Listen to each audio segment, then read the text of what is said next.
आप अपनी बातों को रखिए, कतई इसका कोई एतराज नहीं है, पर मर्यादा में रहकर रखिए। और मैं ये मानता हूं कि आप कड़े से कड़ा प्रहार भी मर्यादित भाषा में कर सकते हैं। आप मुझे बताइए, ये कैसी परंपरा की शुरुआत कर रहे हैं ये लोग, जहां टेबल पे चढ़ जाते हैं, सेक्रेटरी जनरल के टेबल के ऊपर खड़े हुए हैं, चेयर के ऊपर कागज फाड़ के फेंक रहे हैं। नेता प्रतिपक्ष के अहंकार में पूरा विपक्ष वॉश आउट हो रहा है।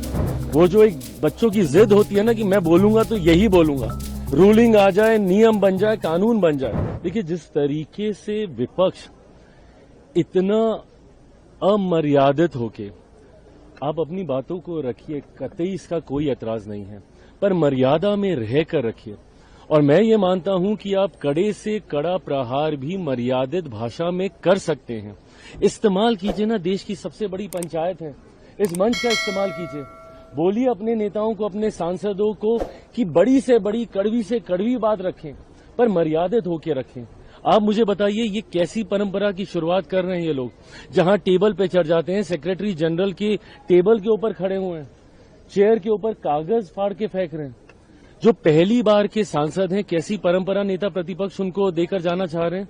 अभी 2 दिन पहले एनडीए संसदीय दल की बैठक में प्रधानमंत्री जी आचरण सिखा रहे हैं सारे यंग मेंबर पार्लियामेंट्स को, जो फर्स्ट टाइमर्स हैं, उनको बता रहे हैं कि कैसे आपको आचरण करना। और वो क्या देख रहे हैं, मेरी पार्टी में 3 फर्स्ट टाइम मेंबर पार्लियामेंट्स हैं, वो अगर ये सारी चीजें आज देखेंगे, वो भविष्य में वो लोग क्या सीखेंगे, क्या असर पड़ेगा।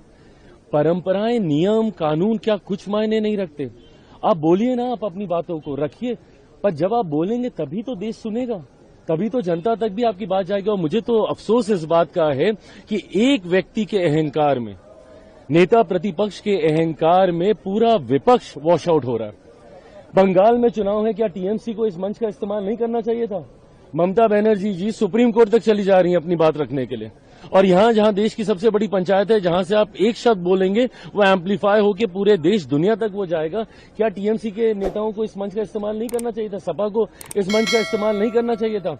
बट एक व्यक्ति के अहंकार में, अहंकार भी नहीं, उनकी जिद में, वो जो एक बच्चों की जिद होती है ना कि मैं बोलूंगा तो यही बोलूंगा, रूलिंग आ जाए, नियम बन जाए, कानून बन जाए, उसमें पूरा विपक्ष बहता जा रहा है। मुझे लगता है विपक्ष को भी समझने की जरूरत है कि जिनको उन्होंने नेता प्रतिपक्ष बनाया हुआ है, उनके पीछे खड़े होने से क्या उनको लाभ मिल रहा है कि उल्टा उनका नुकसान हो रहा है।